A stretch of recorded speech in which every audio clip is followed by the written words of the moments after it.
Hi everyone, Dave Rosson here. Welcome to this presentation. In this presentation, we'll be exploring one of the most important regulatory requirements for food importers. It's called the Foreign Supplier Verification Program, or FSVP for short. We'll focus specifically on the violations of 21 CFR 1.502A, which involves the failure to develop a FSVP. Let's dive in. On November 27, 2015, the FDA issued the final rule on Foreign Supplier Verification Program, FSVP, for importers of food, for humans and animals. The rule mandates that U.S. importers ensure their foreign suppliers comply with U.S. food safety regulations and standards. The rule is codified under 21 CFR 1, Subpart L. With the passage of the Food Safety Modernization Act, FSMA, Congress required food importers to establish FSVPs and directed FDA to create regulations outlining specific requirements. The regulation, published in Federal Register on November 27, 2015, includes not only the rule, but also a detailed preamble addressing public concerns and comments. Check it out at the Federal Register. So what are we getting at here? Well, specifically, 21 CFR 1.502A states that each importer is required to develop and implement an FSVP for each food they import, and failing to do so can lead to serious regulatory consequences, which I'm going to talk about later in this discussion. All right, so what's next? What do we got to do? Well, first up, you got to perform a hazard analysis. You got to check out your food, check out your process, evaluate any potential risk. Remember, they come in these different types of hazards. You know about this stuff: biological, chemical, physical agents. We need to conduct an assessment of the foreign supplier. We need to see what they got going on. How's their food safety controls? How are they managing the ingredients? How are they managing the process? And we're going to do this for each food that we're going to be importing. We need to approve the foreign supplier based on the findings of our hazard analysis, based on the findings of our evaluation of their records, their processes, their programs. Then we're going to create some type of written procedures to ensure that only foreign suppliers that have been approved we're using. Okay? There may be some limited exceptions, and you can see that within the regulation. Determine and carry out appropriate verification activities is going to be up next. We have to monitor and assess the supplier's performance. We have to make sure that if something goes wrong, it gets fixed. We got to implement corrective action procedures. We need to make sure that we're reevaluating the suppliers at least every 3 years or sooner if circumstances change, of course. We need to make sure that these foreign suppliers, these folks are following United States regulations for the commodity we're importing. We need to ensure the foreign supplier importer is identified at the time of entry. We need to maintain appropriate records that document these FSVP programs. Now let's talk about violations. Failing to develop an FSVP is one of the most common violations of the FDA. It's the number one violation for food commodities. FDA does biologic devices, veterinary, they do all kinds of things. But when we look specifically at food, this particular section, 21 CFR 1.502, is the most common violation. So why is it so common? Well, it's pretty difficult. And there might be a lot of failure to understand things and know things too, but it's pretty difficult. U.S. importers must develop and maintain a foreign supplier verification program to ensure the safety of the imported products. So there's a lot of food being imported. There's a lot of stuff to look at. So why are there so many violations? Well, number one, I think it's pretty complex. The FSVP requires thorough risk-based evaluation and detailed record keeping, which many companies struggle to maintain. Importing from regions with varying safety standards, compliance, understanding about hazards and knowledge. We're seeking out new places to buy food, seeking out, globalizing, you know this. So it puts a lot of challenges for these importers seeking out these products, and these folks that we're buying from may just not be up to the task. So smaller companies just don't have what it takes sometimes. Larger companies have built-in legal teams and have great quality assurance QA teams and food safety managers and things of that nature. So it's very hard for small companies to be able to manage this stuff. So it's regulations change, things change. You got to be on top of everything. So if you're not making food safety and food safety regulation requirements a part of your normal routine, then you're going to fail by knowing what's required, what's new, what we're supposed to be doing. So FSMA introduced stringent preventive measures that some companies just aren't adapting to. And then overall, probably just the lack of awareness, a lack of understanding and training to know about first off the requirement of FSVP, and then to be able to carry it out. That's a whole nother element. The combination of these things make compliance challenging, leading to not only frequent violations, but again, number one violation in the food area, FDA inspections. I'm trying to give you a basic rundown of what's required under this 21 CFR 1.502A requirements. Number one violation for food. So what if I don't do things right? What if I fail to comply? What are some of the consequences? Let me take you through a few things that you need to worry about. If you fail, you're not going to fail. You're going to do just right. So number one, import refusal. That's pretty bad for business. The FDA can refuse entry for your imported products if the importer does not have a compliant FSVP program.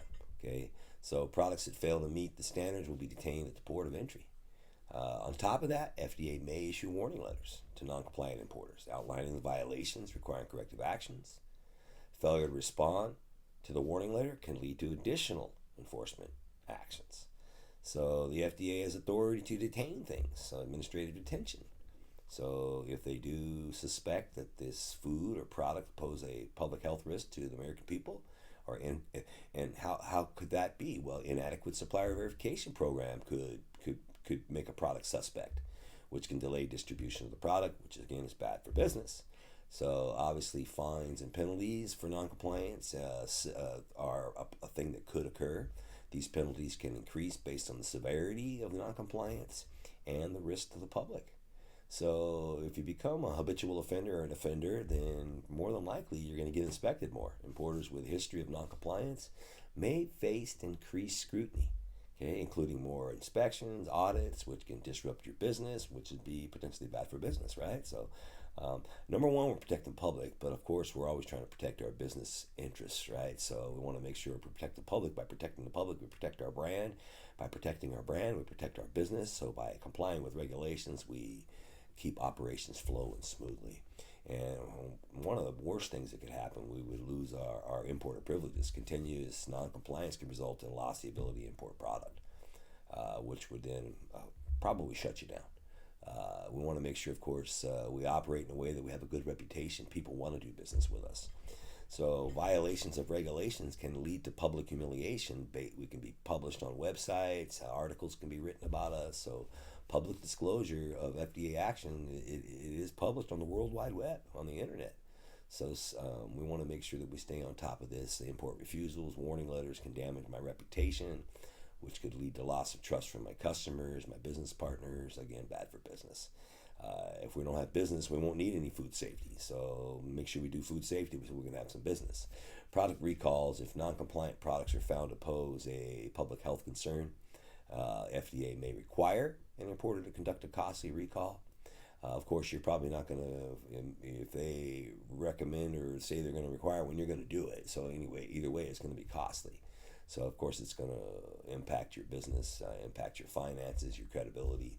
So we want to make sure we maintain these FSV compliance requirements so that we can avoid these consequences to ensure our products meet FDA standards, U.S. standards, and they can safely be moved throughout our market. Remember, the requirements are laid out in 21 CFR subpart L, but I'm going to go through some steps to achieve compliance. Let's take a look. So number one, we got to understand what's required. Determine if your product is subject to this. Seafood is not subject to this. Fish and fishery products are subject to import requirements under 21 CFR 123. So we need to determine, first off, is it subject to the requirements of the FSVP? If it is subject to it, well then, secondly, we then got to get into that hazard analysis component. We need to assess the likelihood of hazards, looking at the ingredients, looking at the process. There's a couple angles there. So with the ingredient, we're talking things that are potentially biological and chemical. And then when we start bringing in the process, we then introduce physical hazards, so biological, chemical, and physical hazards in that area. So there is guidance under the Human Food Preventive Control Regulation. There's some guidance that's pretty good to help you identify what the FDA says is known to occur or reasonably foreseeable to occur. Reach out to me if you need help with that. I do PCQI training, FSBP training. We do all kinds of training. But let's get back to the steps for compliance. So we get into this hazard analysis. This evaluation must consider the nature of the food, the processes, like I was telling you.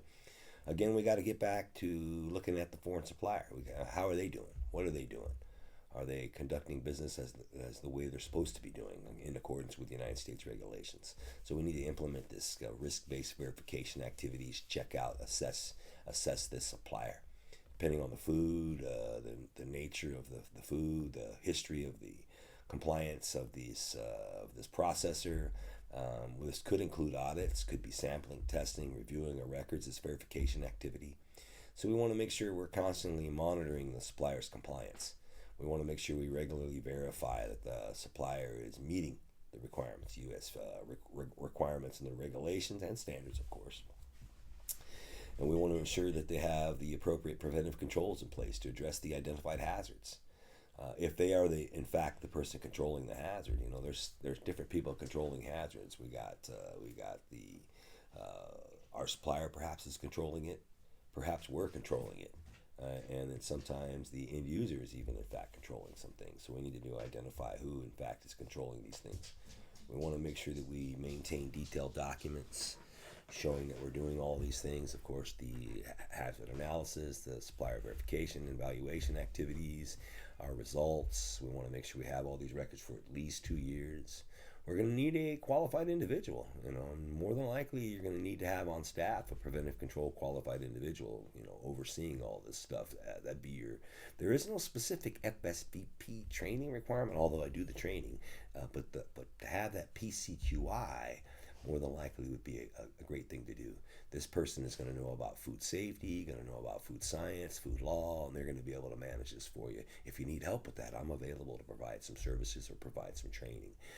Number 7, stay up to date with regulations. You should be checking out the Federal Register from time to time. Make sure you subscribe to as many FDA guidance documents as you can. Make sure that you're staying up to date. Make sure that you got everybody trained and knowledgeable. The more people we have trained and knowledgeable from the bottom to the top to bottom, that's really going to help us out. So you should be doing training. The more you teach, the better you get at this stuff. That's in the hierarchy of learning, the learning pyramid. Yeah, when you teach, that's the highest form of learning is teaching. So find ways to teach and train. Make sure, again, you check the regulation for the specific requirements. I'm just trying to help out here. Don't tell them Dave Rosson told me. That ain't going to help you. But follow these steps, follow these things, and you should do pretty well at this stuff. I pretty much covered all this stuff already, but here's a little checklist for you. So I've come up with a little compliance checklist. So number 1, are you subject to this regulation? 21 CFR 1 subpart L. Are you an importer? Are the foods you import subject to this? You need to determine that. Number 2, again, you're going to get into that hazard analysis. You're going to need someone sharp. You're going to need someone with knowledge, with understanding. Okay, so they're going to conduct this analysis. So you need to then move into, based on the analysis, is the supplier, complying with regulations, United States regulations for that commodity. And then we need to constantly monitor that supplier and make sure they are performing. We need to make sure we stay on top of them. We need to make sure we have documents. We need to make sure our documents show that we're doing all the activities we're supposed to be doing. We need to make sure we have a qualified person managing this. Make sure you stay up to date with FDA regulations and requirements. Continuously train people. Hopefully this checklist will help you. Now let me just run this little scenario by you, this little case study by you here, so you can see how things go down. So we got this U.S. company that imports spices from India. It was cited for a violation 21 CFR 1.502A for failing to develop a compliant FSBP program. Okay, the company has been importing various spice blends used in food production without adequate verification programs, food safety controls. Wow.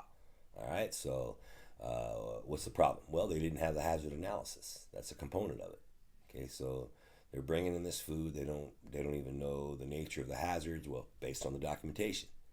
They don't know the nature of the controls. They do not have a hazard analysis. They did not have no supplier verification program. The importer had no documentation showing that it verified the supplier's compliance practices, food safety. All right, so there's no audits, there's no testing, there's nothing going on. Okay, there was no records backing any of this up. If you don't have a record, you didn't do it. They didn't deny that they weren't doing anything, but they had no records. Okay, so what are the consequences? Well, the FDA issued a warning letter outlining the violations, giving them a deadline to develop and implement a compliant food safety program, a FSBP program. We want to make sure that that this happens. So you don't want to get this far. Okay, you want to be ahead of this. Until the company had this FSBP, they were not allowed to bring any imports in. They were flagged. Okay, import refusals, import alert. Okay, so the company experienced significant business loss, disruption. Their key product line was detained, causing delays in distribution, financial loss. The company had to hire a food safety consultant to create this program. Hopefully it doesn't happen to you, but if you need help, reach out. Conduct a thorough food hazard analysis and get the verification programs in place. It involved testing, so there was quite a bit to this. So this little scenario, hopefully it helps you to see how things can go awry. Okay, we want to make sure things like spices, if we're importing, that would be subject to this. If you're in the seafood business, no. Okay, so are you subject to it? If you are, we need to make sure we got this thing in order. All right, so we want to make sure that we're on top of this. Well, I hope I helped a little bit. It's a top violation. I was hoping someone would get some help from this, do well. If I can help, I'd love to. If not, but I'm building your own programs the best way. You own it, you do it, you're going to do great. If you need help, let me know. David L.A. Rosson. So ensuring compliance with 21 CFR 1.502A is essential for any business importing food. The FSBP program places responsibility on the importer to verify the safety and quality of the food sourced from foreign suppliers. Non-compliance can lead to severe consequences such as import refusals, fines, business disruption. By implementing a thorough hazard analysis, maintaining proper documentation, and continuously monitoring our foreign suppliers, business can make sure they meet the requirements. They got to stay up to date. Businesses can not only meet the requirements, but they can also safeguard consumer health and their own operations. You have to stay informed, stay compliant, prioritize food safety. Maybe create a food safety statement for your company. Prioritize it so you can avoid costly violations, maintain smooth import operations. So ensure your FSBP is in place. You can reach out to me, David L.A. Rosson, if you need guidance.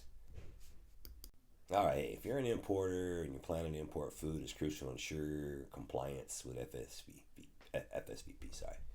Failure to comply can lead to serious consequences, including fines, import refusals, and even business shutdowns. For expert guidance in navigating these regulations and avoid common pitfalls, compliance problems, don't hesitate to reach out to me or a food safety expert like me. I specialize in food law, food science, helping importers meet regulatory requirements efficiently. You can also consult the FDA for further information. Thanks for watching. Don't forget to like, comment, subscribe for more food safety and regulatory tips. Have a great day.